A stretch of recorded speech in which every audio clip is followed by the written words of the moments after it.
Stop being a bitch.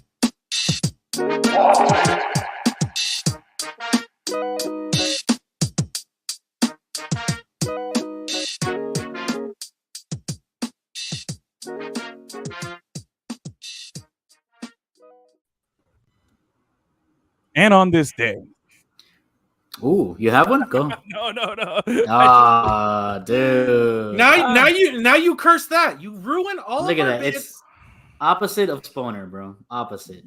Okay?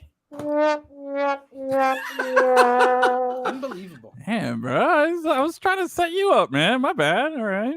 I'll just go quietly over here and you start the show. All right, Lemonheads. Well, Edwin is on timeout for ruining the show within seconds. Seriously, that's like time, bro. That was like when Masvidal kneed that guy in the face. I forget his name right now. That for the fastest knockout. That's what you just did to the show. You Masvidal it. Yeah. All right. Good one. Season 8, episode 14. Welcome to the Evening Juice with Lemon City Live. I'm your boy, producer Gus, F1 Stradamus. To my left or right, however you're watching the show over here, is our boy Highlight Jesus. Oh, What's up, Highlight Jesus? And below us over here, I feel like I'm in Hollywood Squares every time we're doing this. I'm like, hey, hello, over there. Yes. Hey. It's Achilles, hashtag bad sports fan. Carminati, why are you a bad sports fan, Achilles? I don't know, because you guys always say I'm negative, and I only have negative things to say usually, so I'm just embracing who I am. I love it. Wow. Alrighty. Oh man, guys! By the way, if you haven't done so already, go online and get your Spooner shirts. Okay, it's when you get sexually aroused due to sports. You know you do. Go ahead and get your shirts. LemonCityLive.com/shop. Yep. I love the Spooner shirt, man. That's such a. I love it, bro. It's an all timer. Get asked about it all the time. Yeah. So let's get right to it, baby. Yeah. It's who's got the juice and phony of the week. Who wants to start it off? I'll start, but what do you want me to start with? Phony or juice? We're about to go super negative, so let's start on a high note. Okay. I set the tone. Solid. All right. My juice. This is a special juice, man. So this weekend, I watched something and I was really happy about it. And then I realized how happy it made me because I saw how happy this person was. And I was like, this is the best, dude. This guy's definitely got the juice of the weekend. It's none other than Stone Cold Steve Austin making his return to WrestleMania to fight 19 years after his last match. 19 years. He went out there and took on Kevin Owens in a match at WrestleMania, and dude, the ovation the guy got, and the whole like vibe of the whole thing, bro. Stone Cold, which was Mr. Badass, Mr. Flip You Off, Austin 316 says I just whooped your ass, bro. If you go back and watch the whole fight, the dude was smiling. He was so out of character. He was just relishing in the moment. I think I read somewhere that he had drunk about 20 beers like in the whole process of the match because, the celebration, the pregame and after, like he was lit, having a good time. And he single-handedly made WrestleMania awesome because I watched all of WrestleMania and it wasn't that good. I thought the whole Brock Lesnar Roman Reigns final was trash. It was a garbage match. But anyway, Stone Cold gets my juice. He just looked so happy. Like at one point he stunned this dude. And then he rolled out of the ring, was walking like everybody's cheering him. He stops. He looks over his shoulder and goes, fuck it. Goes back in the ring, rolls in, sticks his middle fingers up in the air one more time, gets another big pop from the crowd. Everybody was loving it. Also, he stunned Vince McMahon.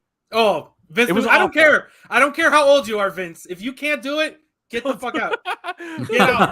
Get out. If you and the thing is, Vince McMahon was always the ultimate stunner receiver. Yes. So it's extra sad to see it completely flubbed. It was such a flub move. But what made me happy was because even after it was flubbing it, Stone Cold was still smiling. He's like, come here, give me your head, come here. Just put it there, clock, and he did it anyway. Like it was so good. And he stunned Pat McAfee. He stunned the other announcer. Like the dude was just out there flipping everybody off, chugging beers, and stunning everything in sight, bro. Like, come on, dude. That's what WrestleMania was all about. It was legit. So he gets my juice. So, a quick question: does anyone other than Stone Cold do the inside out middle fingers? That's the only person I've ever seen do it. I do it because of him. Like, that's what I'm saying. Yeah, I've never seen anybody throw these. Like, like that. Yeah. You know, that's weird. Oh, look who's here. Sean Stanley. What's up, buddy? All right. Listen, hey, you know what? He's a real wrestler, so I'm gonna listen to what he says. Listen to what Sean Allen has to say. All right. Vince is never tangling with that guy. Yeah, bro. Be careful. I love. I tell you, that was the best juice, and I think Sean will agree that that Roman Reigns. I think we were talking about it on his stream after WrestleMania that it wasn't very good. It was just the main event was nothing but like finishers. Like this guy hit like 7 of those. What's the spear that Roman Reigns does, and Brock tried to do like one F5 and he kept messing it up, and it was boring. It was whack. But anyway, enough. Go. Who's next? I'll go. My juice goes to the new Top Gun movie trailer. Oh, yes, so good. That was I good. Can't wait. Sean is giving Achilles a double bird right now. Man, I thought the heat would have cooled down. It's been months since we've hanged out, but the hate is still real, bro. Love it. Oh, tell me more about this, because for sure, that Top Gun Maverick, slaps so hard. Oh yeah, dude. I mean, I'm gonna show up to the movie theater wearing just jeans and aviators. Yeah, that's it. I have my flight jacket from the Navy. I'm gonna wear it. We'll all bring volleyball. Oh, you definitely should. I got my flight jacket from the Navy, my cruise jacket. I'm gonna wear that. Got my ball cap, aviators, dog tags. I gotta dig those up. Shit's gonna be lit, dude. Like I want to watch it like in what's IMAX. like the best? Is IMAX still like the standard? Is that still the best? Of course. Mm-hmm. What is? I saw there's like D-Box or whatever, and there's all these other things. That's just IMAX with a small screen. Get that shit out of here. All right, where's the IMAX around here? Where do I go? There's a million of they're all over the place. Yeah. Okay. You don't have to go to Fort Lauderdale anymore, like when we were little. Like for sure. Yes. You can go to Sunset Place. You can go to most big movie theaters have an IMAX theater in them now. Yeah. I'm pretty sure the movie theater in Color Bay has IMAX. Okay, I'll check it out. I think Sunset Place is the one I recall. But yeah, I'm definitely going to see it. Opening weekend. I already said, hey, make reservations, do whatever you got to do. But it's me, it's Maverick, it's Little Goose Jr., who's in the trailer. I didn't know that was a thing. And when I first saw it, I was like, no way, this is terrible. I was like, no, I'm into it. Forget it. I'm totally into it. I'm super into it. I don't trust you because you killed my dad. Like, I don't trust you. It's like my dad trusted you. I'm not like him. And then the Iceman reveal where he's the Admiral. Oh, yeah. Man. You even had the stash. I was like, okay, fine. I'll buy in. Yeah, I'm so for sure. Super excited. So it's a solid juice there. Mm-hmm. All right, Achilles, what you got? The only proper choice. You know him. You love him. Our good friend, Tenard Davis, a.k.a. the Highlander, going out there on Sunday, showing out, and winning his doubles match. Yep. Nice. Solid. I knew you were going with that, so I was like, bro, Stone Cold is number 2 behind that. But yeah, TD went out there.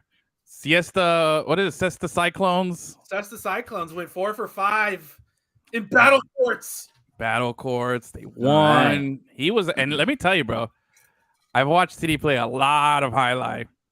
I've seen him win very rarely, although he's an incredible winner. He's won a bunch, but I've always been like the bad luck charm. I've only watched him win in person, never.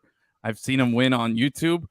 So I was very happy to watch him go out there, and he dominated. Shout outs to his boy there. Was it the professor? Profe, bro. The professor on his team, bro. Oh man, you got to get a load of these highlight guys now, bro. Gus, you haven't been there. Yeah, it's impressive. Yeah, I haven't been to this season at all. Oh, the skill level's off the chain. But the looks of these guys too, bro. I've seen them on the IG. Yeah, inspiring, bro. There's some guys got like this crazy Latucci. Then we got this guy who looks like he looks like he's a geology teacher. He teaches biology at a high school. The professor, he was out there. That was TD's partner. Then we had this one guy we were calling a niño because he was ese niño está fuerte, bro. That guy was throwing that ball harder than anybody, you know. And his pants were sagging down like below his like butt crack, like could have been the plumber, very close to have been that name. But guy was it was fun. It was really really good. So Good times. Good times. Good stuff. All right, man. my phony. Are you ready to take it down to Negativesville? Yeah, we're going straight negatives here. Do it. All right. My phony, we're going to stick with highlight here. My phony is going to that guy, Carballo, who cost Achilles and I $1,000. What?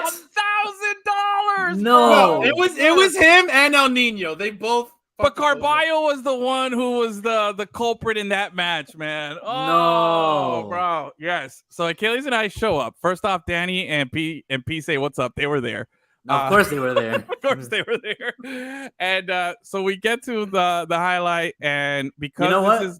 I'm just sorry to interrupt you, but just with Peasy and Danny, they've given the casino more money than the casino ever gave us through sponsorship. I'm telling you, 100%. That was money well spent on the casino's part. For sure.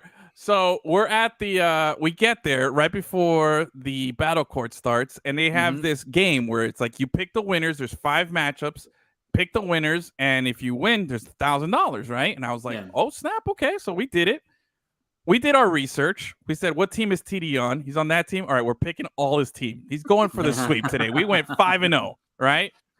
First match comes off. Dude, boom, we're 1-0. We're feeling good. Second match, boom, 2-0.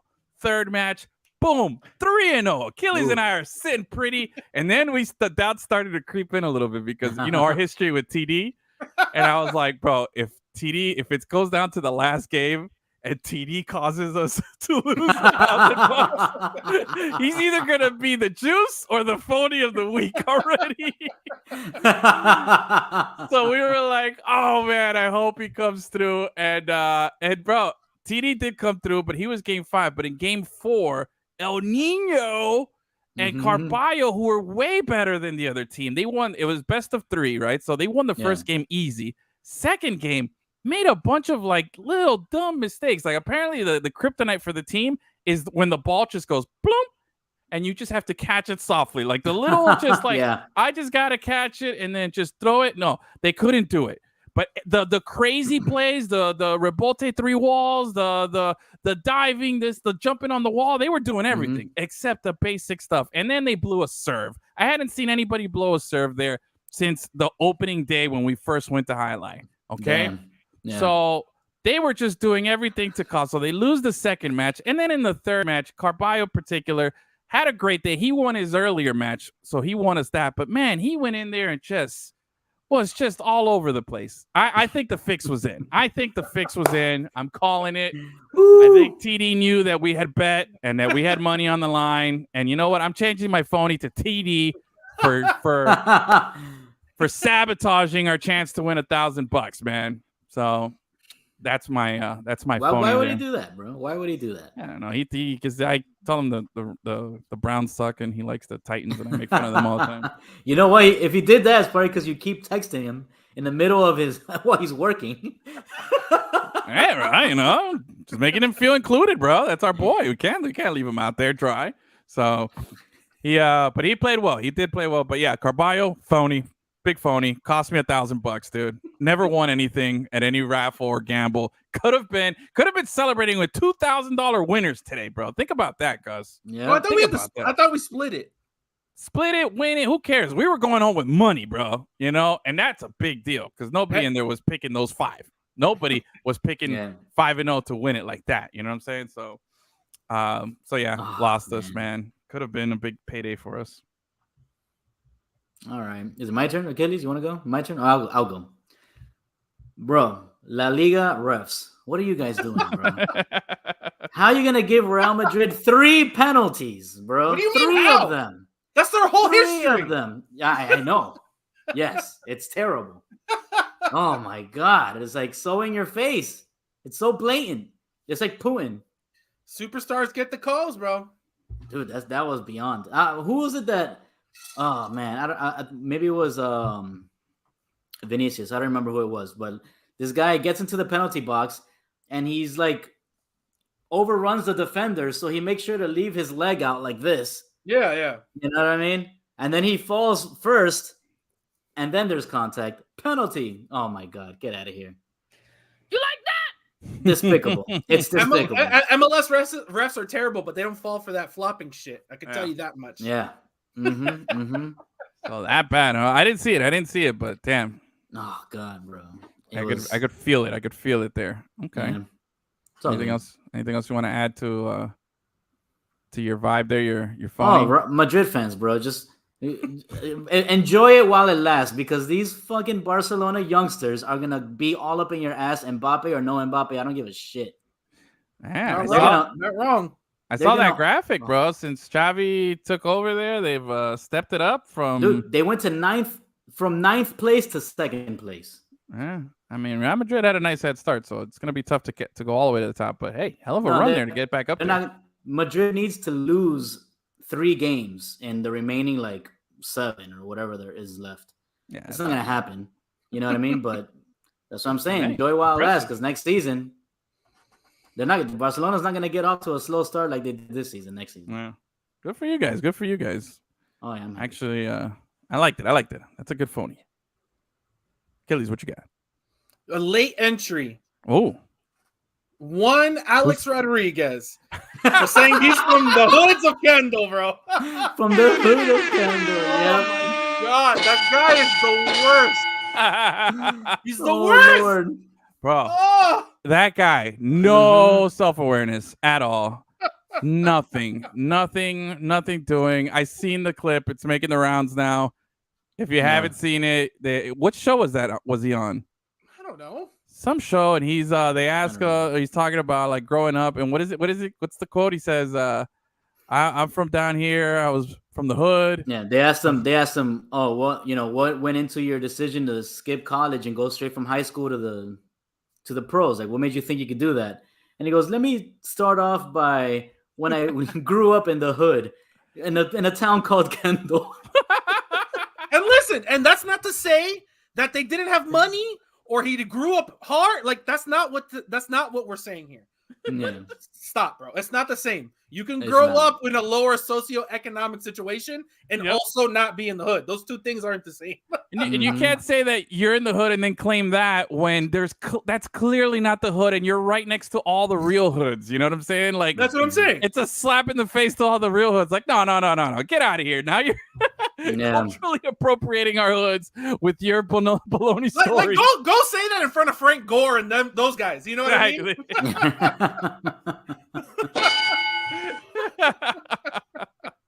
Solid entry there.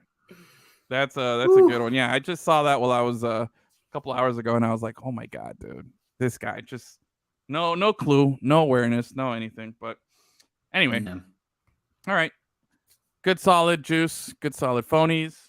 Let's keep it going here. All right, so national championship happened. Before that, we had a nice, really good Final Four. We had the Blue Bloods match. UNC Duke went down to the wire. Let's just talk about the only thing that matters. I finished ahead of both of you in the bracket challenge. Therefore, I'm the de facto winner, and you both can suck it. Okay, all right. Fair enough. That's a solid point there. We'll crown a champion of the bracket overall. I think it was somebody who picked Kansas. But good for you. You did kick our ass here. I think pretty comfortably too, right? No. Lead, no? It was by 10 or 1 or 2 games that I okay, then you're just a phony too. But anyway, all right, yeah. So you are the I guess you watch more college basketball than any of us. You're watching those Auburn games. Hey, those Auburn games. Yeah, it really helped me. Well, hey, yeah, that's true. But honestly, it only helped me picking Arkansas going forward. That's the only thing that helped me. Dude, I legit picked my bracket and I took about 2 seconds per game choosing a winner, and I made that one bracket and that's it. I wrote it to the end, picked my Dukies, made it pretty far, got to a Final Four. Not bad. I feel pretty good about it considering I watched not a minute of that. I didn't even watch a minute of any of the games this weekend. I didn't even get a chance to watch the Final Four matchup. I didn't get a chance to watch yesterday's game. Didn't care for yesterday's game, to be honest with you. Me, I didn't watch anything this weekend either, man. Yeah, man. So Duke, North Carolina, went down to the wire. Duke loses. Carolina advances. They go on to play Kansas. They had a nice lead on Kansas yesterday at halftime. The biggest comeback in the history of the championship game. And Kansas comes in, takes their cookies, punches them in the face. They win the chip. I can't name a single player on Kansas. I know that one kid, Love, who was just torching everybody for UNC. That's it. And they got some kid. Kansas has some kid that used to play at Arizona or Arizona State. I'm not sure which one of the two. Yeah. That he eliminated Kansas twice in the tournament, and now he's playing for Kansas. Wow! And he wins the chip. Yeah, look at that. Good for him. That's a cool story. UNC had that one guy named Armando. Oh, didn't even know. That's cool. That's a solid one there. Yeah, I had no idea. We all know an Armando. Everybody does. I mean, Mr. 305. That's right.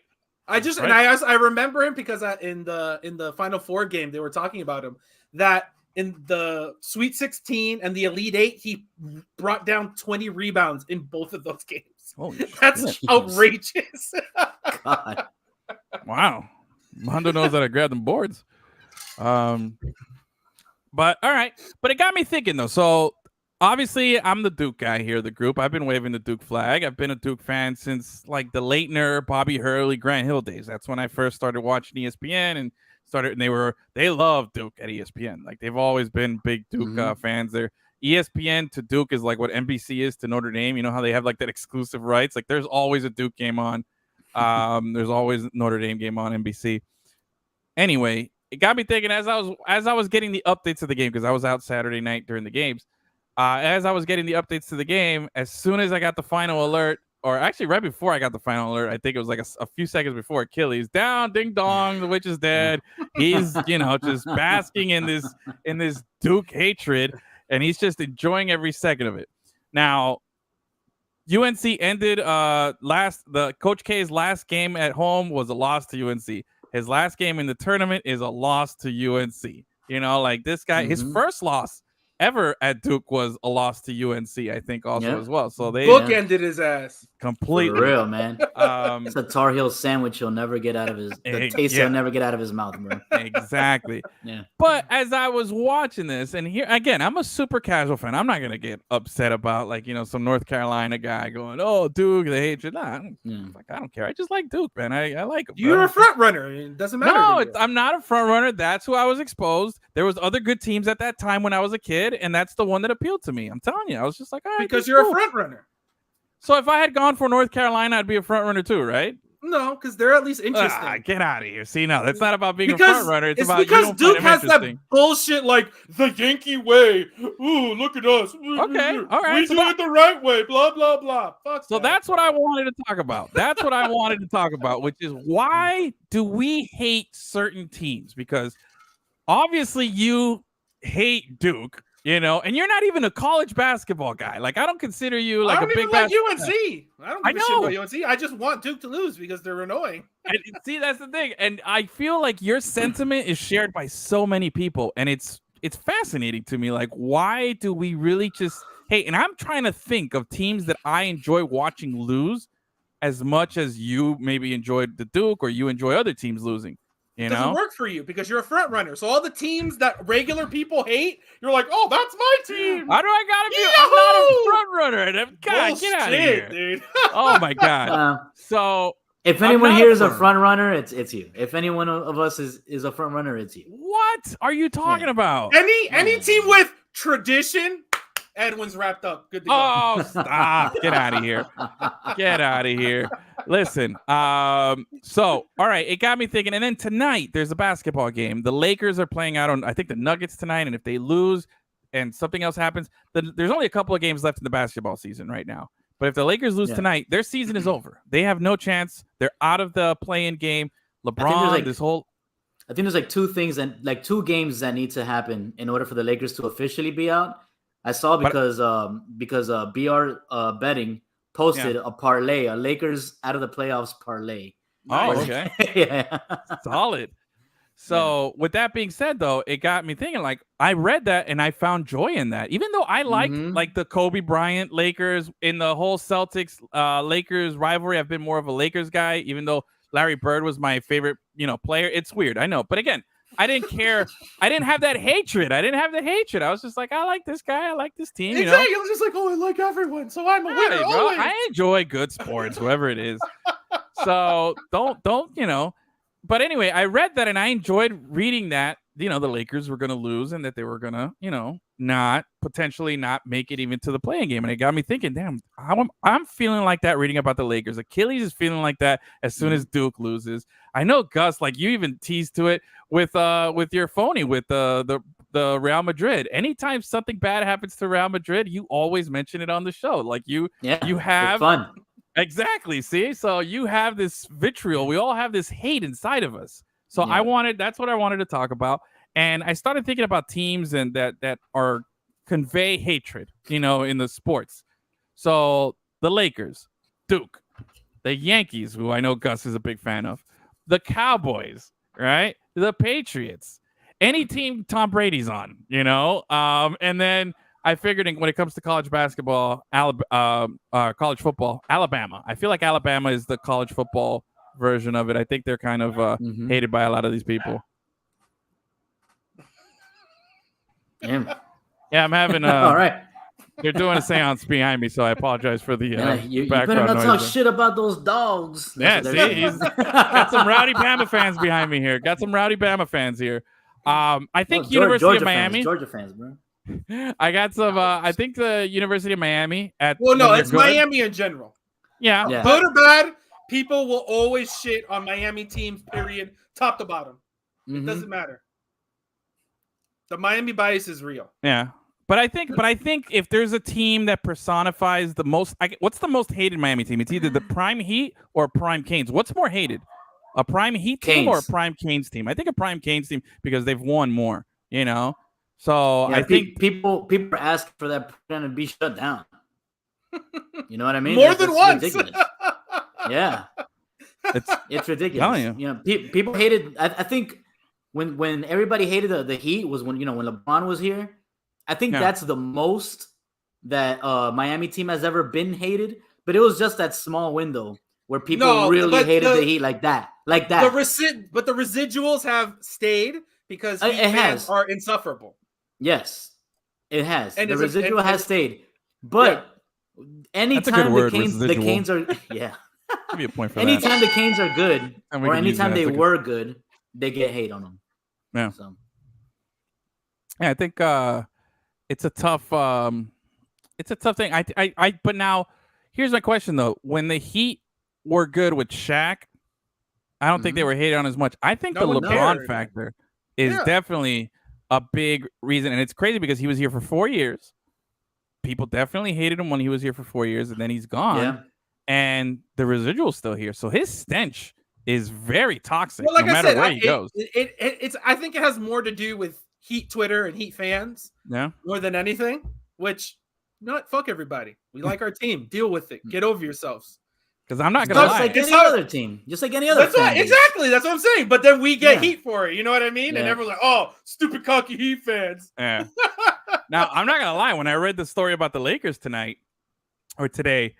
it was primarily motivated because LeBron's on that team too. So that residual stench is carried over to the West Coast. And I'm like, and I think people are reveling in it more because he GM'd that team.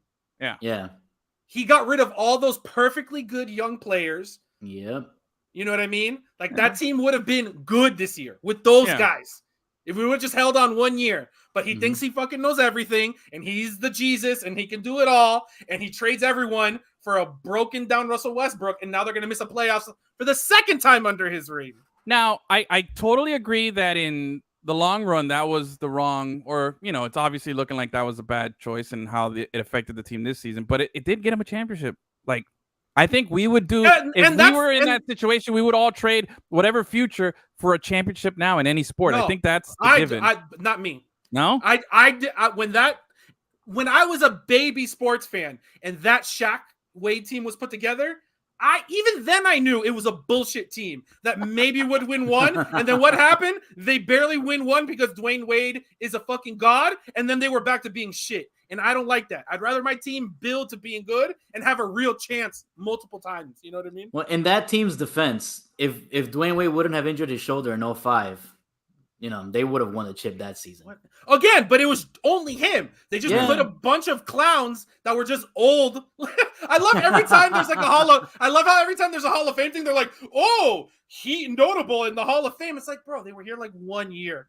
They're like, oh, Gary Payton. Bro, stop. That's not like, listen, he was good for the Heat, but settle down. He's not a Heat Hall of Famer, bro. Gus, what about you? Would you leverage the near future for something in the present right now? Depends. Like for the Dolphins, I 100% would do that. Yeah. For the Heat, I would not. The Heat don't need to do that. The Heat can build and they can do their thing correctly. But for the Dolphins, God damn it, let me see a Super Bowl, please. Yeah. Last week I was talking. Tom, over here, Tom. Yeah. Last week I said it. I'm all for Tom and I'm all for Brady. If it means I'm gonna get a championship, I'll sign that deal to the devil. I'll be like, hey, take my soul, take everything. I'm all for it. All right, so I agree. I think it's weird how we and I think with it, there's like it's usually you could put your finger on why you hate that. Like Achilles says, I hate Duke because what was it? They're uptight traditionalists. Duke. If Brian McCann, the former catcher, was a basketball program, he'd be Duke. All about the unwritten rules and play the game right. Blah, blah. Fuck you, dude. Damn, dude. Ugh. That was a solid one there. I gotta give you a good point for that. I don't like it, but that was good. That was good. Damn, man. Brian McCann. How you gonna do my Dukies like Brian McCann? That's their whole vibe. And not only that, but then they always have one white guy who's dirty, but everyone at Duke loves him. Yep. They say that he's a hard worker. He's got a good motor. And all he does is like punch people in the dick. He's not even that good at basketball. And it's the Duke way. Well, let me see. Gus, what is I think your biggest nemesis or the team you hate the most is, we'll go back to your Real Madrid hate. Why do you hate Real Madrid? Like, what is it that... So for me, when I hate teams, normally it has to do with like a history of maybe like unfair advantage. Like, bro, since La Liga started, Madrid has had unfair advantage after unfair advantage, whether it's because they just have more money or because the fucking dictator back in the day would just create the tournaments for them. Like, that actually happened. That's why they can boast. They can boast all these fucking European championships because it was kind of handed to them on a silver platter. Anyways, things like that. Yankees, they've all, for the longest time they've had more money than people. You know what I mean? Like, things like that. That's what usually and that mixed in with like, they also have the biggest fan base, of course, because there's billions of front runners in the world that love those teams. So is there a team for any of you guys? Stop looking at me, Achilles. Is there a team for any of you guys that you hate, but it's like a weird reason why you hate it? It's just something really, it's not like, an unfair advantage or others. It's just like, bro, they just like the color. I don't know. Something like is there something weird that you don't like about it? Like team? Knicks never had an unfair advantage, but I hated them because of that Heat-Knicks rivalry. And I had a lot of New Yorker friends that were all Knicks fans, and fuck those guys. You know what I mean? But I think there's a difference between just hating a team and having a rival. I don't think that's the same thing.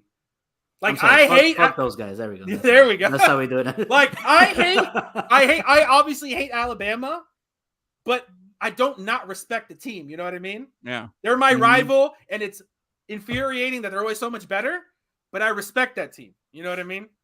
You know who I don't respect? Fucking Ohio State, Notre Dame, all these other bullshit phony programs that don't play anyone every year, and I have to hear about them all the time. And it's the same thing with the Lakers and the Celtics. And like I said, any team where their whole thing is just tradition and things we did 30 years ago, I don't give a shit, bro. Keep that to yourself. We're talking about now.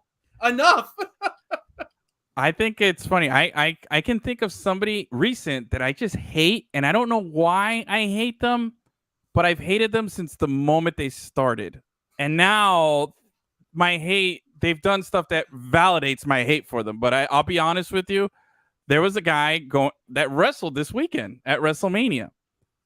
Logan Paul wrestled at WrestleMania this weekend. Yeah, I've hated that guy from the moment he started. I'm just like, from the moment I just heard him, I'm like, this guy's obnoxious. Like, and it was an unjust. He hadn't really done anything particular, and at the time, it was just like, I don't like you. Get out of my face. And it's just grown over time because I've seen him do stuff, and it's been justified. My hatred for you is justified. I don't like you. You're scum. Now, I will say this: all his little prize fights and everything. That's trash. But it's genius businessman. I'll give him props for that because he's making a ton of money and he's making people a ton of money too. Like the fighters that he's bringing on. But it's a sham. It's a sham. Okay, the whole thing and the whole sport is a sham. Like now, I'm never against anyone who makes money, but I don't have to respect you. Exactly. Like when people are like, "Oh, the Kardashians, they're so smart because they're rich." It's like, no, that's fine. They're rich. Get your money. I'm not saying take away their money, but don't tell me that they're special or know how to do anything. Like, get the fuck out of my face with that. But let me tell you, when it comes to this guy, something happened this weekend, and I realized something. Logan Paul is the perfect wrestling heel. He is made for that character. Oh my God. I was watching it and I was like, this is what I needed. An actual place where I could channel my hatred towards you and just watch you and root against you and just like, oh my God. Because he's a real bad guy. You don't. Yes. It's not an act. He's just a piece of shit. And he came out with this dude, The Miz, and they were dressed like total douchebags, right? Like, and he wore a $6 million Pokemon card on a gold chain, like the whole look, the shtick.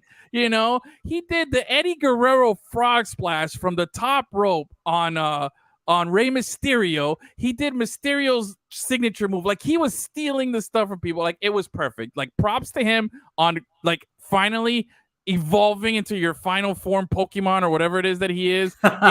He's become the wrestling heel. And I think if they do it right, he can take over and be exactly what wrestling always looks for. That perfect villain. Just another reason for me to never, ever, ever be associated or do anything with WWE. I don't know. It just helps continue that cycle because that product is garbage. I don't know. I didn't. Their big move was bringing Stone Cold out of retirement. Well, they got Cody Rhodes. They got Cody Rhodes from. They stole it from someone who they built it and they just stole it. I know. WWE is garbage. All they can do is rehash. That's it. I agree. They need some I gotta pump some excitement in there, but I will say that their production quality is just so far exceeds AEW. It's not even like I'm watching this stuff. That's all they have is money. I know, and they're using it right though. They're using it right. They just gotta get better writers. You see, all they have is money, like all the teams that I hate. Yeah, there you go. See, and what's everyone's take? Oh, I like it. It's pretty good. Oh, they're doing new things. I like what's going on here. Shut up. Everything comes full circle. Nah, you don't know what you're talking about. All right, so let's go back to this list here. Lakers, Duke, Yankees, Cowboys, Patriots, any team Brady's on, Alabama. Is there any other team that you hate even more? I guess I could put Real Madrid here, but then I'd have to put Barcelona too. What is the team that you absolutely hate? Because I look at all these teams and I think one kind of sticks out for me that I kind of probably hate the most. I don't know about you guys. Is there one that you really just unjustly just hate? I don't feel unjust about it. I feel very justified. Okay. What do you got? If I have to pick one, I'm going Patriots. Patriots. Okay. Yeah. All right. Even now, as it stands with no Brady, just Belichick over there, you're still hating them as much as you do? I mean, they're still not a terrible team. You know what I mean? Like, they just lost arguably the greatest quarterback ever, and they're going to be just fine. And that's scary. Okay. And they just traded for Devontae Parker. That's scary. Yeah, he's going to be injured. That's what I don't know, bro. I don't trust these moves, bro. If he can't stay healthy in the warm Miami weather, he's going to be terrible in that cold New England. Well, maybe he needed cold treatment and not hot treatment. That's true. Bill Belichick, man, evil mastermind, bro. He probably knows something, man. He gave up a third or a fourth round pick for Devontae Parker? I don't know, bro. I'm scared. See, for me, the Patriots fell into like the Alabama category for me. Yes, I hated them because they were a rival to my team. Yeah. But I wasn't against the team. I thought they did it with like scrubs. Like that was the whole thing. Yeah. I'm not going to begrudge a team that can figure out how to do it regular and not just throw money at their problems. You know what I mean? So Spygate, Deflategate, Tuck Rule, none of those things bothered you enough to. But that's a Brady problem. That's not a Patriots problem. Got you. Okay. All right. So what team for you stands out? What team do you hate? On that list, probably the Yankees. Yankees? Okay. It's so boring. It's just, who cares? I don't give a shit anymore. You've been riding the tradition train since like 1913. Enough. I don't care. And you've been borderline irrelevant the last couple of years. I get you. Solid. All right. See, and that's one of those teams that like them and the Cowboys. Yeah. Where it's people that don't even really watch them. They're like, oh, well, yeah, I like that team. It's like, no, you don't. You fucking liar. See, this is why you can't say that I'm a front runner or that I'm any of these things, because that would label me then a Cowboys fan. I would have to be a Cowboys fan to do this, and I'm not, because the Cowboys, out of all those teams on the list, is the team that I enjoy watching lose. One out of a list of 6. Stop, get out of here. I enjoy watching a lot of those teams lose. Look, I enjoy watching the Lakers lose, the Patriots. I don't like Alabama. I hate Alabama. No, you like watching LeBron lose. If LeBron was in that team, you wouldn't give a shit about the Lakers. Yeah, probably. That's a lie. Well, listen, that's probably true. But look, the Cowboys, I get mad and angry at the day that I'm gonna have, and I hope it never happens in my lifetime, where I have to hear a Cowboys fan say, "Oh, the boys are back," and celebrating some type of, we them boys. Like, no, you're not, bro. Like, it's the most delusional fan base I've ever seen, and the fact that I cannot that I might lose these great memes that I get every year when they suck would just really, really put such a damper on my happiness, and it would just I don't want that. I just want to continue to enjoy Cowboys suck memes, continue to watch them just fail miserably, because they haven't even sniffed success. Like, they get excited because like, oh, we made the playoffs, but then then that happens. They never win anything, and they're just always a disaster. So let's keep it like that as much as possible. Let me transition to this. What? They won 3 Super Bowls in the 90s, right? Yep. And they've won like a couple of playoff games since. Yeah. See, like Pittsburgh, the Steelers have tradition, but they're always good. Yeah. Mm-hmm. And that's fine. Yeah. I'm happy for you because you back it up. You're not fucking trash. You know what I mean? Well, what about Duke? Duke has tradition, and they back it up, and they've won championships, and they make playoffs, but you hate them. Yeah, but their tradition is annoying. See, there it is. It's weird. What? It's not weird. It's not consistent. You just don't like Duke for something else. I don't know because why. Their tradition is being stuck up assholes. Well, what about the Steelers? What's their tradition? Just like being rough and tumble and from fucking Pittsburgh, which is an actual rough and tumble place. What do you mean? Oh, man. All right, fine. Oh, Edwin secretly likes the rich kids in the Sandlot. He roots for them to win every time, even though. Oh, yeah. Yep. Yep. He tried weenies with his mama's toe jam. He tried it. And I liked it. You know what? Fine. You guys can make me to be the show villain here. I'll do that. At least we can all agree that movie's awesome. Yes. That is true. We can agree, but some of us root for the Sandlot kids and some of us root for the other kids. Jackass, I do not. But let's see. I asked you guys if you wanted to participate, but I made a top 5 list of the single my most hated, not just teams, like players. Like, these are people that I just don't like. Yeah. My top 5. I don't know. Did you guys? You made one? Yeah. All right. Okay. Were you able to make one, or you blew me off? Okay. All right. I don't know, bro. All right. Let me see. I'm looking at my list here. I'm trying to rank it. All right. We're gonna start at 5 and work our way to number 1. Right? Yeah, I think I'm trying to think of. I think I know who was my most hated. All right. So my honorable mentions that didn't make the cut here. Logan Paul. I kept him out. So this is a good list because I hate Logan Paul, but I kept him out of this list. Yeah, well, he's in sports right now. Phony. List is phony, even though he's on the outside looking in. Max Verstappen on the outside looking in. He got on my shit list, and I'm just like, bro, get this guy out of here. Don't want any of that crybaby BS. You and your Dutch orange out of my shit list. You need to give me more space. You like that? Oh, snap! I like that. That was good, dude. That was good. All right. So I got my 5 here. I got my number 5. You want to go first or? Sure. Give it My to number me. 5 is Ted Mosby, bro. Huh? Fuck Ted Mosby, man. Ted Mosby? Yeah, bro. Memo Ochoa, bro. Oh, Memo Mosby. All right. That's a good one, man. That son of a bitch, dude. I fucking can't stand that guy. I never see him.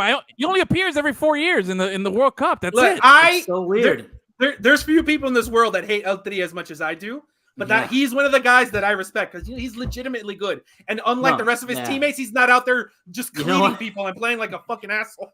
I agree with you. I have to respect that he's good. Yeah. But he just looks stupid, I guess. and he's been doing. He looks stupid, and he's been doing it to you know what I mean? For as long as he has the Brady effect for me. It's like enough. Yes, it's been like 25 years. Get out of here, dude. Exactly. Oh my god. That was a solid one. All right. So Memo Ochoa, goalie for Mexican national team. Yeah, that guy's done like the last 7 World Cups.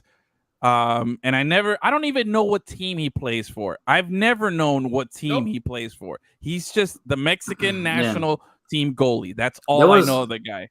There was a little while where he played for some team in La Liga. I just don't remember which one it was. No idea. And that's it. That was the last time I knew who he played for. No idea. All right. Let me see here. Let me get mine. Number 5. Wayne Corbett. I fucking hated that guy. With a passion. I had to think back at my most hated Dolphin rival. Yeah. I hate that guy more than I hated Tom Brady at any point in his career, mixed with Bill Belichick or the Patriots. You love with Tom Brady. You can't hate him. No, dude. That son of a bitch, that little white wide receiver that never wore gloves, would catch everything and would just fuck shit up for the Dolphins for like my entire childhood and like adolescence. I hated that guy. And if I saw him now, I probably wouldn't recognize him, but I'd still want to punch him if somebody pointed it out. And I don't know if I would, but I doubt it. But you know what I'm saying. Like, I hate that. I know what you mean. Yeah. That guy's a son of a bitch. When I was making this list, I was like, oh, maybe I should put Wayne Corbett on there. Fuck that guy. See, the fact that you thought about it, that justifies his placement here. And you know what? Oh, 100%. That's a good one. No one wants to get dominated by a guy named Wayne Corbett. Corbett, dude. What the fuck? He looked like he went to like an Ivy League school or something. Just like everything he did, like just to piss you off, bro. Oh, I hated that guy. All right. He's probably been involved in a Ponzi scheme. Yeah, that guy. Ugh. All right, Gus. For sure. Get your number 4 is number 4, bro. Chris Wondolowski. You can't make a point blank fucking goal against Belgium. You fuck in the World Cup. I love how all of these are U.S. men national team related because no team infuriates me more than them. That's why I'm a bad sports fan. The team that I love the most, I also hate the most. Solid. And again, it wasn't even that he missed that. It's the constant. You know what it is? He had the Duncan Robinson effect. That no matter how bad he played, everyone was sucking him off. Oh, he's good in the locker room. He's a nice guy, but look at all the goals he scores in MLS. It's like, who gives a shit? The guy fucks it up when it's important. Stop babying him. Anyone else gets cut. But he's so fun and nice. No, bro, get out of here. Solid. That's a good one. I fucking hated that guy too when he fucked up those shots too. Like I get it. So mad. But see, the guy that I hated more from that era and that team and that U.S. men's national team is Landon Donovan. I've always been an anti-Landon Donovan, and until he held the elevator for us. Until he held the elevator for me, so that's why I took him off the list because I was like, this son of a bitch, like he did that nice thing for me, so he earned his get out of my list free card. All right, solid. Wait, before you continue, bro, when he held the elevator for us, I was just looking over at him like, you see? And he's like right there. I was livid, bro. That was the greatest moment, bro. He was so nice to us. So nice to us. All right, where are we? My number 4? Yeah. My number 4 is, I tried to sum up like a little bit of every sport here, but my number 4 is none other than Chris Dick Puncher Paul. I hate that guy. Chris Paul, everything Chris Paul does, don't want him. Get him out of my life. I don't need him. I hope the Suns. I like the Suns. I hate Chris Paul. I hope they lose. That's all I gotta say. Fuck him and his dick punching. Am I okay with that? That's good. Yeah. You guys approve? A lot of people hate him. I don't. I never have. I think he's an asshole, but he's one of the greatest people to ever touch a basketball. You're full of shit. You don't know what you're talking about. Gus, give me your number 3.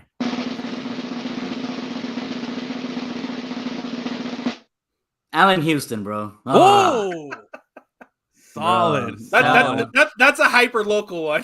Yep, yeah, that one cuts That deep, is a man. solid one there. That one, that one's deep. Yeah. If you're a Heat fan in the '90s, you know all about Allen Houston, and he probably made you cry. Is a good one. All right. Yeah. Solid. Okay.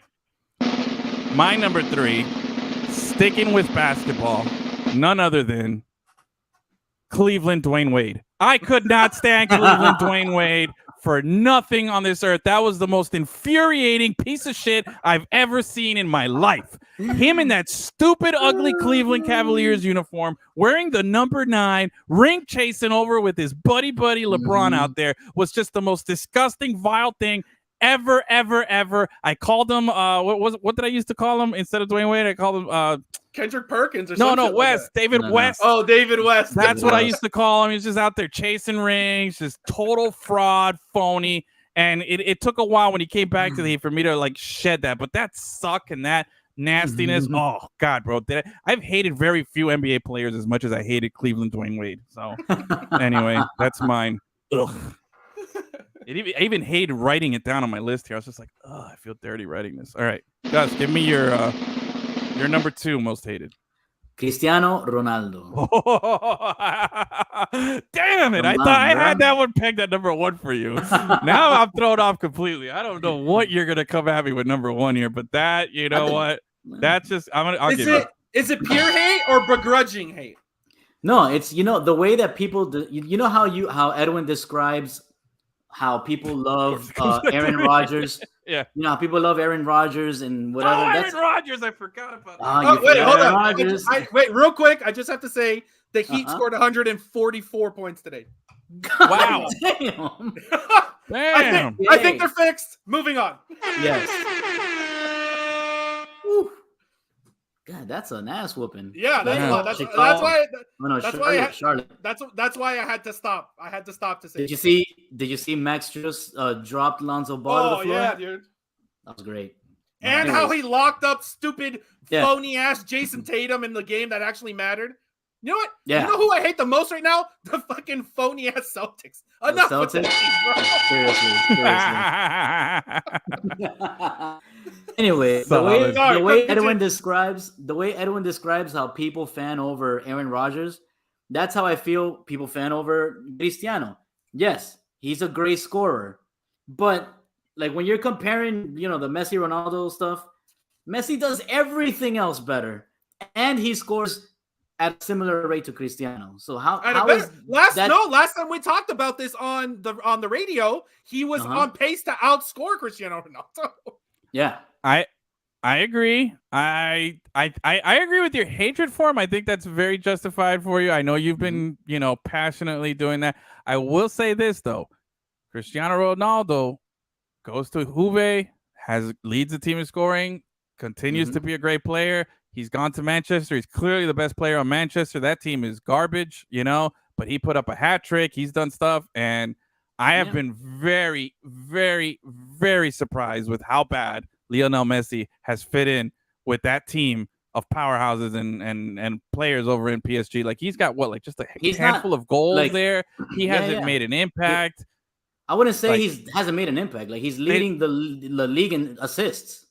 Bro, you didn't bring that's who he's become at the tail end of his career. No. But just a couple. No, dude, just last season, he wasn't the guy who was leading your team in assists. He was Lionel Messi, the fucking greatest of all time, playing for Barcelona. Because he had to carry a garbage ass. Yeah, I get it. But you don't bring him to Paris to lead your league in assists, and then they lost in Champions League. They didn't advance. It's been a complete utter failure in Paris. That's all. PSG can sign Jesus Christ. And they'll still lose because they're just a phony franchise. It doesn't matter who you bring there. Absolutely. Literally, God himself can come down and be like, hey, I'm playing for PSG this year. And they'll finish third in Liga and crash out in the group stage of Champions League. Absolutely Because right. that's just PSG. It doesn't matter Absolutely who. right. But Lionel Messi knew that, and he went there anyway. So you gotta where else deal was with he the gonna go? criticism. Yeah, and so did Hakimi, and so did Donnarumma. So did everyone. But You gotta everyone's deal. just shitting That's what I'm on saying. him. So I'm gonna criticize because I've always stayed and defended both Cristiano and this, but right now, who's winning the breakup? It's Ronaldo. That's all I gotta say right now. In the breakup of having those two goats in there at the top of their game right now, of course, Ronaldo's still putting it up, bro. He's still killing it there in Manchester, and this guy has not. They're still losing though. They're losing, but not because and of who did him. they get eliminated by? Huh? Who did Manchester get eliminated by in the Champions League? I don't know. It was a shitty team. I don't. It wasn't honestly, Real Madrid. I don't like Manchester, so I don't know who they played. I could care less about them. But the point is, what I'm saying, it's again, there's expectations in the teams that he was going on. Manchester was a surprise that they got him because that's not a good team. Besides Pogba, there's just a bunch of underachieving players. You go to that stacked team in Paris and you put up a goose egg like he's been doing. Essentially, it's bad. But anyway, we'll talk more about that later. What number are we on? What was it? You had 2. That was 2. You're on 2. Oh, that was your 2. Okay, my number 2. Oh man, my top 2 is pretty solid. My top 2, I feel pretty good. I kept Aaron Rodgers off this list because he's at least won some stuff or is a good player. These two people are just rotten people. Okay, I hate them. I hate them. I wish nothing but failure for them both. And the thing that I hate them the most for is that they haven't been properly punished for their crimes against humanity. Okay. My number 2 is Bud Selig. Fuck that guy. Fuck him in his fucking face. He is responsible for athletes. You're bad at your own games. No, Bud Selig is a sports villain for me. Athlete or not, he is. He's a representative. He's a player.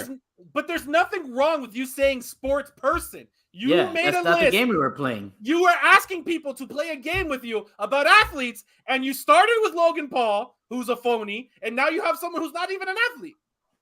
He's an athlete. I think he is. No, he's not. Get out of here, bro.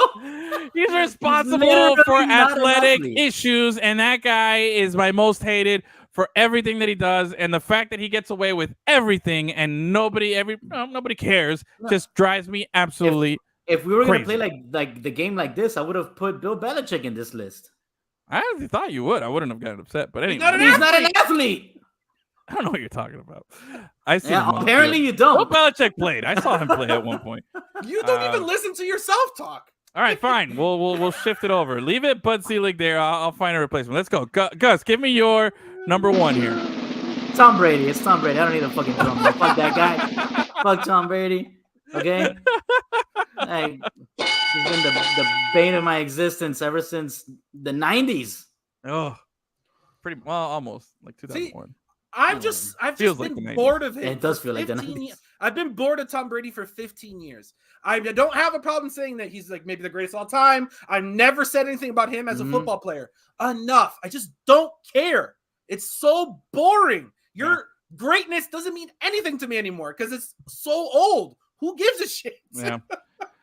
And the fact that he's going to be on the Dolphins next season, I keep him off my list. So you don't want him seeing this when he joins? Exactly. No. And, he's just going to piss me off more when they lose with him on the team. See, I had you pegged for Brady earlier. I thought you'd kind of come around to Brady. The fact that he might be playing with us next season. More breaking news. Yeah. Panthers win in overtime again. Yes. Nice. I'm so happy they're both back because it was looking a little shaky with both teams right after the All-Star breaks. For both teams, things got shaky. They're both back.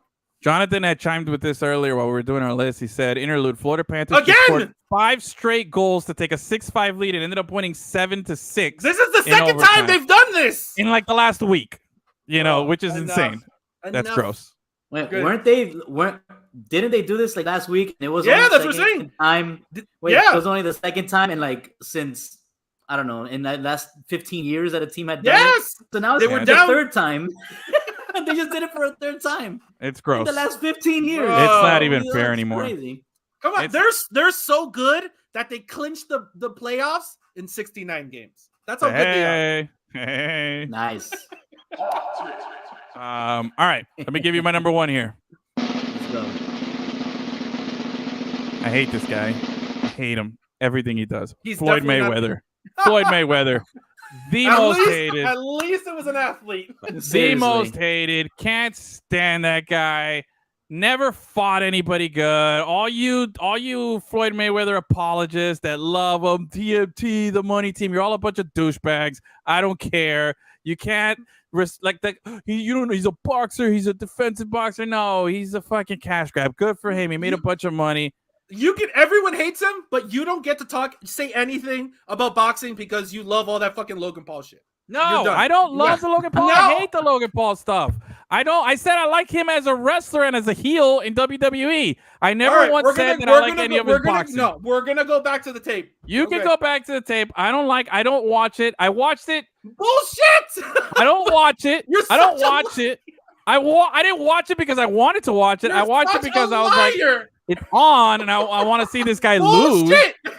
I wanted to see the guy lose. That's the only reason I didn't watch it like cheering for the guy. Come on, you're my phony for the next month and a half. Don't even go to me. Don't even go to me during the segment. Unbelievable. I don't know what you're talking about. I don't like that guy. You like that? I don't. All right, solid top 5 there. I think my list was, pretty solid. I feel good about it. Even my Bud Selig in there. I could switch it for Aaron Rodgers. Fuck it. I'll just put Aaron Rodgers at number 2. Too late. All right, fine. I don't care.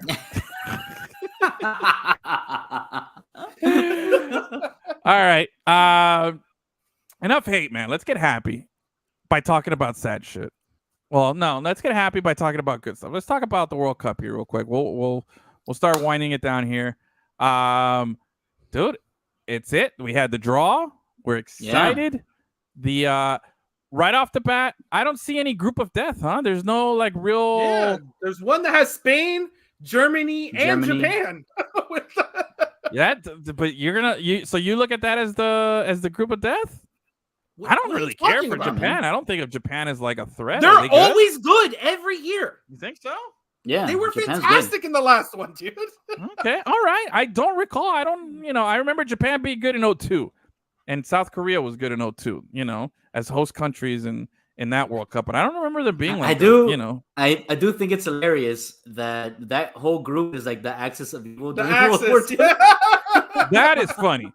That is funny. That I sent you that meme. Like, we don't want to talk about what these 3 countries are up to in the 30s. That's a solid one. Let me see here. Can I pull up the groups here while you guys do that? Where's the Sure. Nabbit? Edwin, I don't know. I don't have the group. I wanted to see the other teams. I don't have the group list in front of me. Edwin does the internet. It's going to be bad. All right. So USA is in the group with England. What other groups stood out there for you guys? No, that was it. Like you said, there wasn't like the one that was like, oh shit, that's. Yeah, it seems pretty like evenly split. Like there's some parity between the groups. Most notably, the teams that didn't make it, Italy. Big shocker there. No Italy. Who else? Portugal made it. No, what's the other team that didn't make it? There's no Zlatan, no Sweden, and Colombia out. Unbelievable. 7 games without scoring a goal. Don't deserve to go. Even you're just full of themselves. That's brutal. Yeah, dude. Real bad. But then people would be like, CONCACAF so hard. Yeah. Stop. I will say this. I got a gripe about CONCACAF, bro, here. So USA comes in as the number 2 team. Props to Canada. Canada took it. Oh, number 3. Number 3. Yeah. Mexico was 2. Yeah. Yep. So, and USA 3. Mexico is number 2 with what is widely considered their worst team maybe ever. Yeah. And they're still better than the US. And they've lost to USA like their last 4 games, too. US owns them, but like we own them, but we can't. We're third best in a group that has the worst ever Mexican team. Like, yeah, this is bad. But again, we love USA. I mean, but that USA team that played that last game against who was it, Costa Rica or Panama? Costa Rica was the final game was Costa Rica. Yeah. Okay. Man, they weren't really trying to win that game. They were already qualified. But that's the problem with the team. Yeah. I agree. It's always some bullshit excuse on why they cannot perform on the road. And I don't want to hear it. I'm sick of it. It's been like that for 8 years now, and I'm so fucking tired of it. For real, I agree. I think the U.S. men's national team becomes like Aaron Rodgers, in the amount of like slack that they get every year. It's like, Coach, unless, it's so hard. Yeah. Oh, it's so hard. like we're not hard on them at all, man. We're Stop, not, dude. you know. Enough. Yeah. And These teams are terrible. I don't care how scary the stadiums are or how bad the pitches are. That's such a bullshit excuse. Yep. Go out there. We should be dominating. We should. We should definitely be dominating. But we are where we are right now. Let's look at that. Let's take in what has happened. We're in a group with England. We're in a group with Iran, I believe, is the other team. And then it's going to either be Scotland, Wales, or Ukraine. Scotland, Wales, or Ukraine. Okay. All three of those, in theory, we think we can win. But I think also, if you ask anybody from Scotland, Ukraine, or Wales, they'll be like, "Oh yeah, we're the second best team after England." So England, yeah, that's not what the FIFA rankings say. I know, but all those people are not fearing us. There's nothing more phony than the FIFA rankings in the world. Because I'm pretty sure Belgium is somehow still number one. And there's nothing more phony than us right now, the way that, you just described our CONCACAF qualifying. So USA, very suspect phony. Now, the good thing is we have until November to, figure shit out, get people healthy, figure out what you're going to do, and, go out there, make the country proud, out there. Mm-hmm. And we'll be watching Black Friday this year at 5 a.m. We'll be sitting there watching the game. That's going to be real interesting, real fun. Well, you know what? I'm looking at the groups. I'm kind of happy USA finished third and not second, because if they would have finished second, they would have been in a group with fucking Argentina and Poland. Yeah, that's a tough one there. That would have been that's tougher than England and Iran. Oh yeah, for sure. Yeah. Now, I don't know what the betting favorites for the World Cup are right now. Who's the most likely, or who's the favorite to win it all? Has that been released? I think it's Brazil. Brazil? Huh. Yeah, they're number one ranked right now, and they went through their whole. Brazil and Argentina went through the whole qualifier without losing a game. But aren't they in the same thing? So they didn't play each other, or they just tied? Yeah, they tied. They just tied. Oh, okay. How about that? Look at that. Mm-hmm. Fix the chin in those. They're like, listen, let's keep fucking everybody up if we agree to tie each other. Yep. Ecuador is in now. Peru's fighting. They got to go up. They got one of those playoff spots that they're fighting for. Who are they playing against? Is it Asian winner? It's it's the Kiwis. Is it New Zealand. I feel like it's always New Zealand. Yeah, it's always New Zealand. Yeah. It is. They're always in that spot. It's Haka They versus never win. Lomo Saltado. Because Oceania is Oceania. It is what it is. Yeah. You're gonna be going up against each other there. Anyway, that's happening. I'm looking for. I like the groups. I think it's gonna be interesting. Mm-hmm. I'm kind of disappointed because at this point in a regular World Cup, I'd be like real deep into my Panini books. Those things haven't even come out yet. So I'm kind of disappointed at that. But I am looking forward to. I think it's going to be interesting to have a big soccer tournament that late in the year. It's going to be new. I'm looking forward to I'm just trying to make the best of it. I know listen, we got to live with it, but don't. It's not good. Trying to make the best of it. I'm just trying to find. There's some no silver making lining. the best of it. It's fucking bullshit. That's all it is. Angry. I hate FIFA. You hate Qatar? I hate Qatar. Oh yeah. Okay, we can hate. Oh them. yeah. Now I have to be conflicted trying to watch the World Cup. I'm a fucking giant phony if I watch any of those games. Fuck Qatar, dude. Or Qatar, or however the fuck you say that stupid name. They can all suck, bro. Yeah, I don't like the Qatar. People say the Qatar. No. I don't like the Qatar. It's Qatar. I don't know why it's such a weird word. But all right, so USA, England, the matchups are set. We're gonna, dive more into it as we get closer. We'll hopefully do some Panini stuff and have some fun with the World Cup and the build up to it. It just sucks that now we had all this excitement. Now we gotta wait till November is the first game. Oh man, I thought it was so close, and it's like 240 days. I was like, oh shit. Yeah, dude. Yeah, anything could happen. We'll see how it goes. But all right, let's talk locally here real quick. Inter Miami, bro. What a bummer, bro. What a bummer. Just walking caca in pretty uniforms.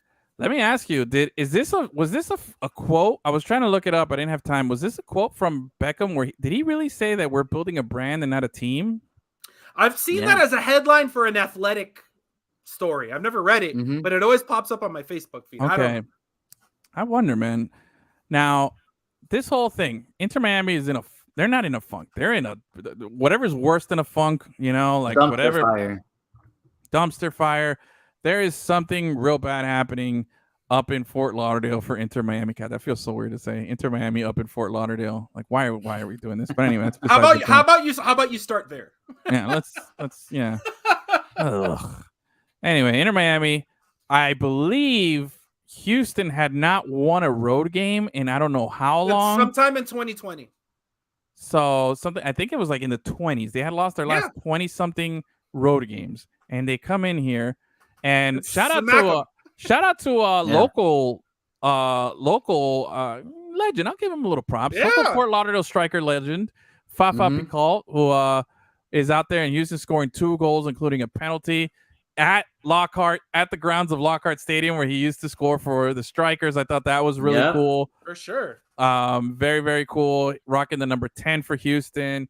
They come in here, kick our ass, 3-1. Now, I was reading Xavier's article because I wasn't able to watch the game. I was reading Xavier's article, and he was breaking down what happened. And when you look at the numbers and you look at the stats, bro, Miami did everything right. They outshot them like 2-1. They outpossessed them, out-cornered them, out everything. Like everything that you wanted them to do, except the goals weren't going in. They just couldn't finish, all the possession, all the stats in their favor, a different attitude, a different aggression, a different mindset playing. But the result was maybe even worse than you could have had, 3-1. And the only goal was a penalty from Higuain. Like just bad look all around, bad day for Inter Miami. But Neville finally made some changes or started to like tinker with the lineup in a positive way, because you saw like the flow was better, the chemistry was better. They just couldn't get there's a cancer on the team, and until that is removed, they will never be able to move on. Yeah, I agree. And that cancer almost left already, but he decided to stay. Yeah. The big news was Higuain's dad says he's retiring at the end of the season. And then Higuain, who never does media, only to talk shit and be angry, decided that he needed to talk today. And he pulled a full Brady, where someone got ahead of his retirement. No way. The only person you'll ever hear about retirement is from me. I think someone translated all of Brady's quotes from that saga, just translated to Spanish, and gave them to Higuain. Unbelievable. Because it's the same shit. Oh, you'll know when I retire because I tell you. Oh, okay, bro. Unbelievable. Dude.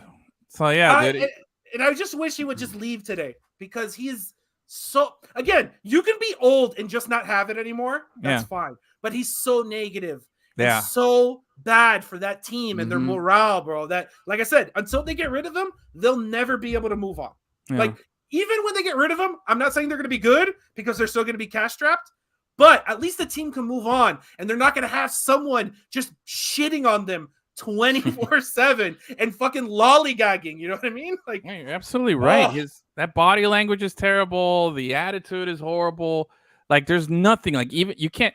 I hate moral victories, but we can't even get a moral victory because everything is just so negative with the team. You know what I mean? Yeah. I will say this: I am starting to notice something that's kind of scary. Miami, like we've said, is a winning town. People love it. And if it's a hot, shiny new toy, people are going to be all for it. We're in season 3 of Inter Miami, and this is the worst it's been in 3 years. There's no stadium deal anywhere in sight. Keeps getting pushed. Keeps getting pushed back. Wonder why. Every 2 weeks. Wonder why. So that's unsettling. We don't have any stadium clarity. The product on the field sucks. You're not winning. What's happening? I'm noticing more and more and more, especially in these like groups that I'm in, where I see the fan reactions, these Inter Miami fan groups that I'm in online and on social media. Dude, people are voicing it. People are voicing it. There was always, I would say it was very, like 80-20, 70-30, where more people were like, oh, we just, trust the process. We're going to be better. We're going to this. And then the negative people there.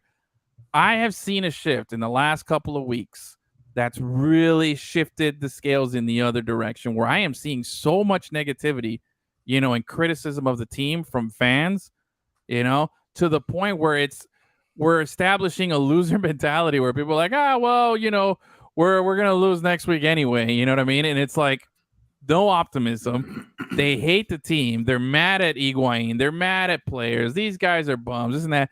People are making memes. I saw a meme the other day where there's a broken car window and it says, "Oh man, somebody broke into my car and left 2 Inter Miami tickets in my front seat." And it's like, whoa, dude, hit the brakes here. This is not what Beckham and company wanted. That mystique, that shiny little toy.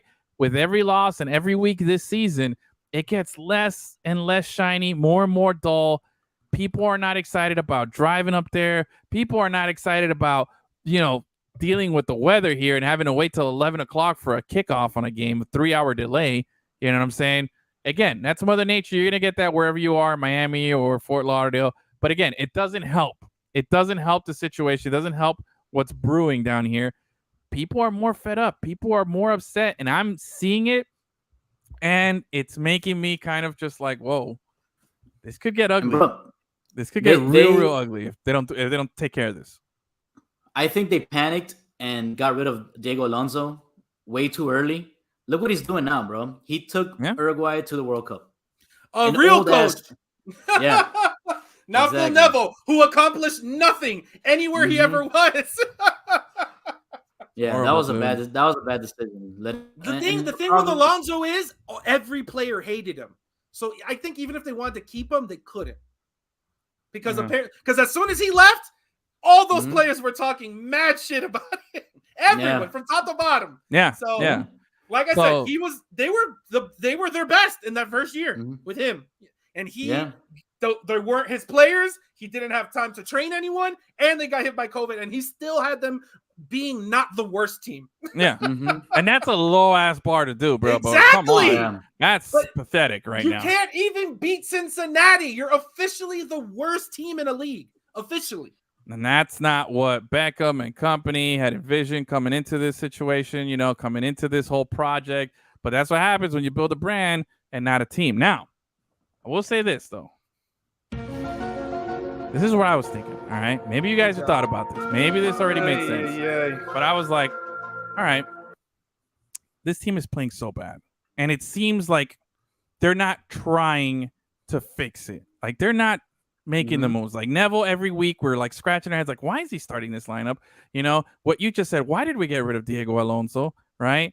Why do we have this old fart, up at the number 9 position who doesn't want to be there? Why do we have all these? There's a lot of bad things, Why do we not have any, let's look at our roster, right? Just look at our roster. Do we have anything that we're excited about? Like, who's our second best player? Or who's our take Higuain out. Who's our best player after Higuain? Because Higuain's going to score the goals, and technically he's the most talented. Gregory or Yedlin? Gregory, right? Or Yedlin. Yedlin, yeah. But he's a right back. You know what I'm saying? We don't have anything. Do we have any prospect that we're excited about? Some up. Well, they won't play him. Yeah, they have guys. They have a couple of guys, but we don't play them. Maybe we're not playing them for a reason. Like Acosta and the Dominican kid.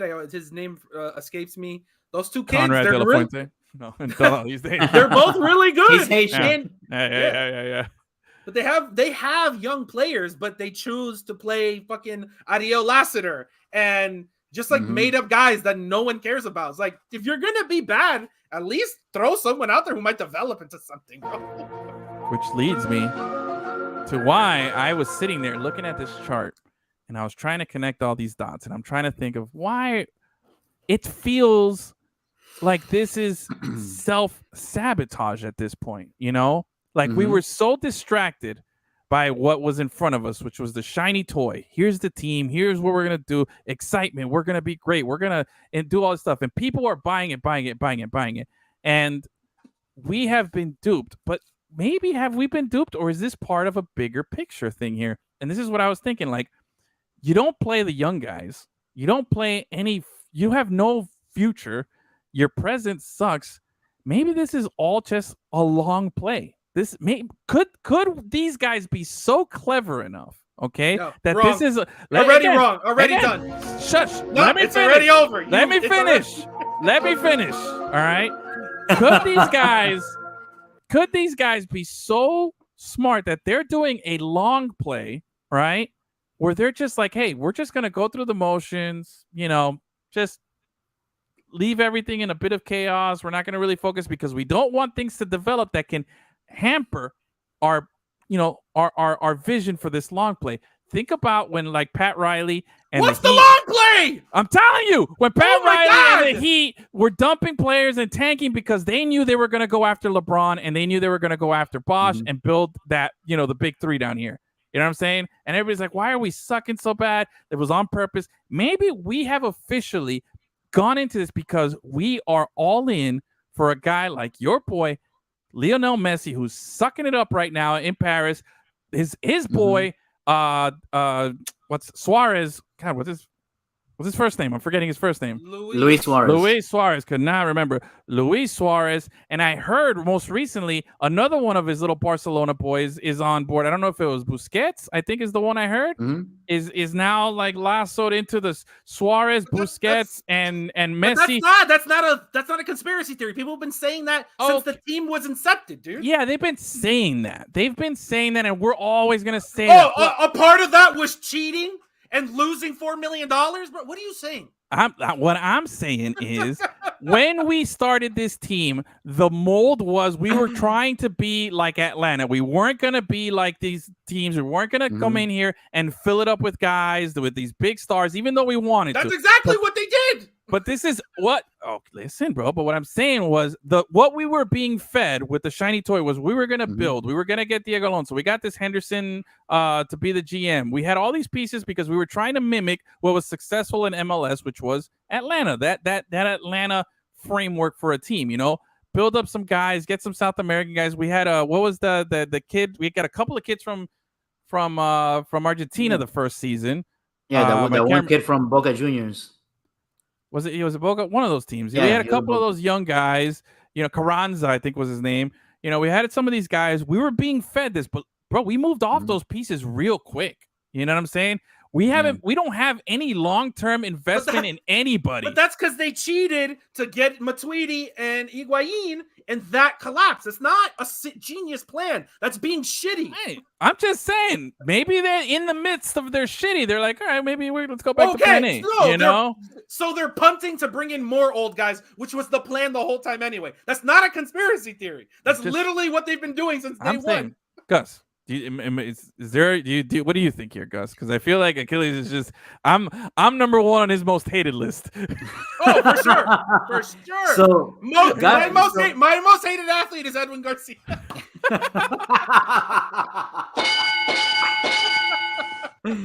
Oh shit. So yeah, those rumors, they have existed since the inception of the team, but like, how does doing all this bad stuff lead to that? But I'm just saying, like, the rumors have always been there, but they're rumors. But again, everybody always speculates because we're Miami that they're gonna do this. But the chances are that we're not gonna get any of that shit. You know what I'm saying? It's still a fucking bad team in a bad stadium in a bad league. You know what I mean? I still don't understand what your theory. My thing is that maybe these guys are just have been like slow playing us and really punting at all this stuff and being bad on purpose, self-sabotage. Why do they have to go after this? Purpose? Maybe this is right because I didn't believe that we were going to get a Messi or a Suarez. I don't buy into those rumors. None of those guys at any point in their career are going to come play at a stadium that's not in Miami for a team that's this bad in what they consider the worst type of league. You know what I mean? These guys that we keep dreaming about, from the moment the team was incepted, we're going to have Ronaldo, we're going to have Messi, we're going to have all the world's best are going to want to come down here. I've never believed that. I've said it from the start. And that's maybe the conspiracy theory is working on me. I'm starting to believe that maybe this can happen, and that's why I'm. But what you still haven't explained is how being bad leads to these guys coming to Inter Miami. Because like, what's the connection here? I don't get it. I'm just saying because I was believing the bullshit of like they're trying to build like Atlanta, like they were trying to be good up until a few weeks ago. Even the home opener or the first game of the season, the 0-0 draw, I was like, man, they played well. I was optimistic. I still have had optimism with the team. even in the midst of all their bad decision making. But every week it's just a kick in the nuts with this team over and over and over. And I'm just like, bro, it can't be this bad. They've just been big spenders. I don't know what you're talking about. Oh, they're trying to do no. They went out. They got Higuain. They got Matuidi. They got the Gonzalez Perez. They got all these guys that were at the top. Either I don't know who that Perez guy is. Who's that guy? The center back, dude, from Atlanta. Oh, I didn't know. How are you going to have any opinion on this team? You don't even know who plays for it. I'm learning, bro. I'm learning. This is why I'm telling you, these guys are not. I've never been a believer that these guys are going to come over here. I've been adamant in saying that there's no way Messi. This is your worst conspiracy theory ever because it's literally not a conspiracy theory. Look, bro. Yeah, this one's pretty bad. I think Inter Miami's going to keep doing what they've been doing since they were incepted. I think they're just bad at their jobs. Honestly, they're just really bad at their jobs. Yeah, they are. They're terrible, bad, dude. I'll say this. I've never believed that. I'll leave it at this. I've never believed. Maybe it's not. Maybe I mislabeled it conspiracy or whatever. But I've never believed that a guy of the stature of Messi at any point other than in his very last season when he's just done, whatever you would consider about playing here. You know what I mean? And I haven't looked at a Messi or Ronaldo and thought that they're on their last season. You know what I'm saying? But the difference is Messi is literally a Miami guy. He spends time here. He owns property here. His face is on fucking billboards for a special burger that they have at the Hard Rock for him. Yeah, I saw that. He is a Miami guy. That's the only reason why that's valid. Yeah. Because if he is over it, maybe he lost his passion by playing at PSG and he's fucking sick of it. And he just wants to come down to Miami where he already lives and loves it here and just dick around a little bit. You know what I mean? Like that makes sense. I never that's thought not a conspiracy theory at all. I never thought plausible. I never thought that a guy of that caliber at any point in his career would ever play at Drive Pink Stadium. You know what I mean? Like he doesn't care at that point. I find it hard to believe he doesn't care. To me, that's just checks. Yeah. Then that's sad, bro. That's sad. I mean, David Villa played at NYCFC, and but they don't have their own dedicated stadium. I know. They have a worse stadium than Inter Miami does. Yeah, but David Villa is not the same caliber as lore. He's not arguably the greatest of all time, but that's the only reason I make that case. Best players. Yeah, he was. But hey, Frank Lampard, Thierry Henry, a bunch of these guys came over and played. Even Pirlo. I get that, but again, there's a different echelon, a different tier for a guy like Messi or Ronaldo. Myth, like, they would never. The integrity. These guys don't give a shit, dude. Like, fucking Pelé. When are you gonna learn that? NASL, bro, come on. When are you gonna learn that none of these athletes give a shit about anything other than themselves and money, dude? That's what's up. Got the right idea. So they're all a bunch of Logan Pauls. Of course. Do the same. Oh God! If we ever have to talk about Derek Jeter again, I'm gonna drive to your house and attack you. I will drive the hour and a half, 2 hours in traffic. Oh my God! All right, I got nothing else. I'm done. I'm out of gas. Somebody come pick me up. I'm on the side of the turnpike. I'm out of gas. I got nothing. Ice Katz won. Marlins season starting up soon. Baseball, we'll get more into detail with that later. The Heat romped Hornets. They got 2 games left on the season? Yep, 2 games left. So we'll be ramping up for some good NBA here. Let's do real quickly here. Let's just give me a couple of minutes here. Little F1 or FU teaser. Where are we this weekend? What's going on? And what to expect here? What's happening? Give it to me. Back in Australia after last year's camp because of COVID. Oh, that's right. Home of phony Daniel Ricciardo. Now I'm just gonna have to hear about this guy coming home, and then he's gonna finish 14th because the McLaren is a piece of shit car this year, and he is not as good as he used to be. Yeah, he never does well in Australia either. Yeah, we're gonna have to for the whole week, all social media is be like, "Oh, Daniel Ricciardo, look, I'm super likable and fun." Get out of here, bro. He is likable and fun. He is not. He's a fucking boring frat boy. Like, get out of my face. What I like is that the race is gonna be at Saturday night, 1 a.m. Oh yeah, are we gonna discuss watch party? I'm down. I just have to be in Jupiter like at 11 in the morning the next day, so I gotta figure out how I'm gonna squeeze this out. So Yeah. maybe not. It's a maybe not, but I'm willing to try. I'm willing to maybe finagle some stuff and try. It might be up already Saturday because it'll be Saturday night. Yeah. But wait, hold on. We got to find out because maybe it's actually Friday night going into Saturday. No. It's Saturday night. It's Saturday Yeah. night going Saturday? into Sunday. Yeah. So it's our Saturday. Okay. Yeah. I thought Yes. maybe it was like Our their Saturday, Saturday. which would then be our Friday. Technically, it's Sunday 1 a.m. Like, you know what I mean? That's the time. Gotcha. Yeah. Okay. So, all right. So we got the race. Mm-hmm. There's been no real movement. Everything's been quiet. You know, It's just all the teams got a week to try and fix their shitty cars. Yeah, which I think is interesting. You have, you know, a Mhm. couple of races. You don't get, you don't have too much information on your vehicles. You know, you're trying to figure it out. You get a couple of races in, some practice. Mercedes looks like total trash. If I'm a betting man, I'm betting big on Mercedes this weekend. You give them a week to prepare. It's like Bill Belichick. You give them a week. They study the defense. They know the opponent. They know all their weaknesses. And now Toto Wolff is going in there and he's going to fuck everybody in the ass. They backed up the like 15 garbage trucks filled with hundreds that they have and just poured all the money on top of the car. Yeah. And then when they pulled it out, it was fixed. I'm telling you, it's amazing. They just, it's what's going to happen. It adds aerodynamics. Yeah. Instead of like sandpaper, they have $100 bills and they like rub it to get the aerodynamics right with their money. Hey, bro, if it works, it works. You know what I'm saying? But that's the thing. Everyone's expecting that, at least with this week. That listen, maybe they won't like make the leap back into like finishing 1-2. But you got to show that you did something with this week. You have to, because they've been useless. When the Mercedes activates the DRS, it releases hundreds into the rear view. You know what I mean? So exactly. So whoever's behind the Mercedes is gonna crash. It's like Mario Kart. It's gonna turn into like wacky racers. Mario Kart, yeah. Yeah, George Russell is like that little dog, like that one I know you're talking about. Yeah. Hundreds are gonna go. Yeah, is that confetti on the course? No, it's just a bunch of $100 bills, or $100 euros. Sorry, because that's that kind of money over there. But all right, so we got that happening. Daniel Ricciardo goes home. Ferrari's looking to remain on top. They're killing it. Red Bull's cars didn't blow up. Yeah. What do you think? Any little prediction for this weekend? If I'm gonna say one thing, I'm gonna say Mercedes is gonna podium this weekend. I'm putting that. You know what? Give it to me. I don't know. What's the sound? Give me something here. I don't know. There we go.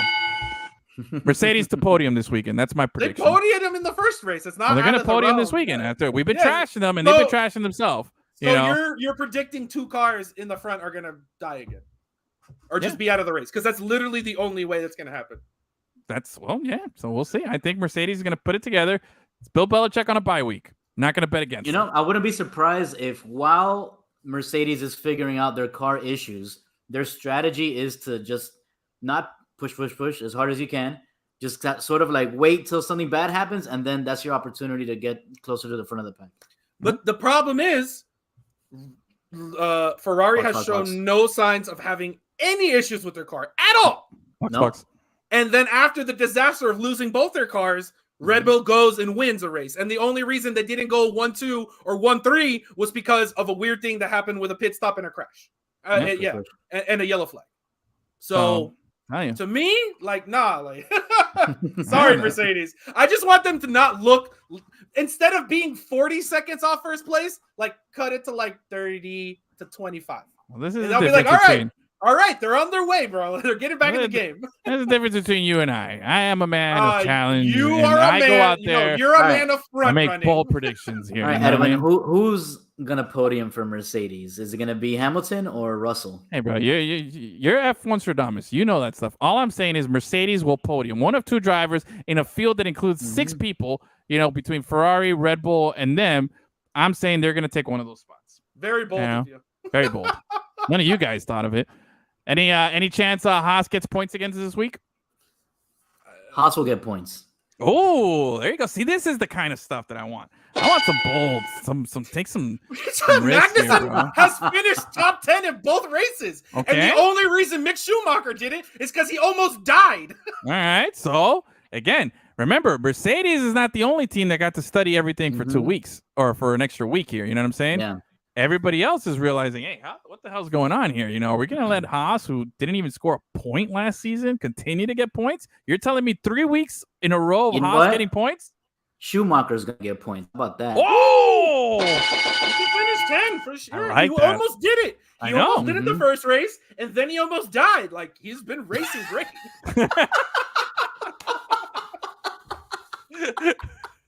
Solid. But that's what I want. That's the kind of, that's the attitude that I want here. All right, so Gus is on board here. Achilles again with his little safe bets. AlphaTauri's going to be a 6. They've been terrible. Something here. All right.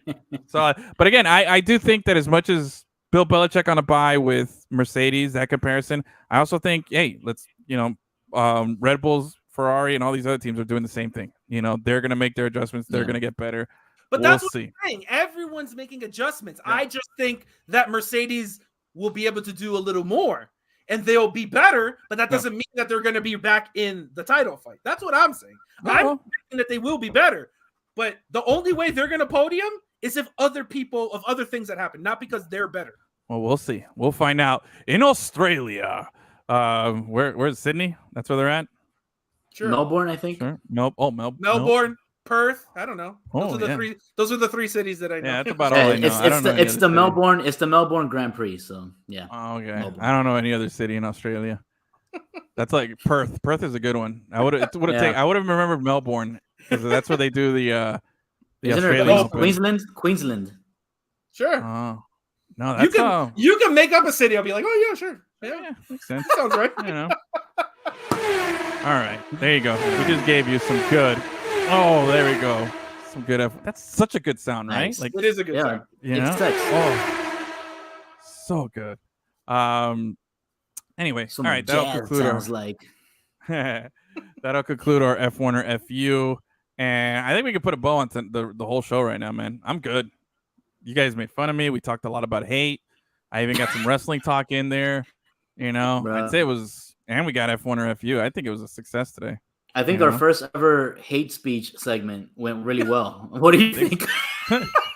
Big surprise that Edwin would crush the hate speech session. Shut up.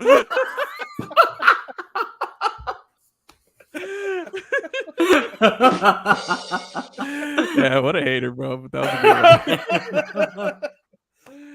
All right, boys. You hate me, but begrudgingly respect me. Absolutely. There you go. You're on Tom Brady level with me, bro. You're on Tom Brady level with me. So, all right. Solid show. Big thank you to everybody for hanging out with us tonight. If you're listening on the podcast, make sure to subscribe, like, share, tell your friends, tell your enemies, tell anybody, tell somebody. Join us again next week. We'll be posting online. If we make this Saturday night F1 watch party at 1 a.m, we'll be posting about it. Let's see. I kind of want to try. I might even go on for a little bit and then just go back to sleep.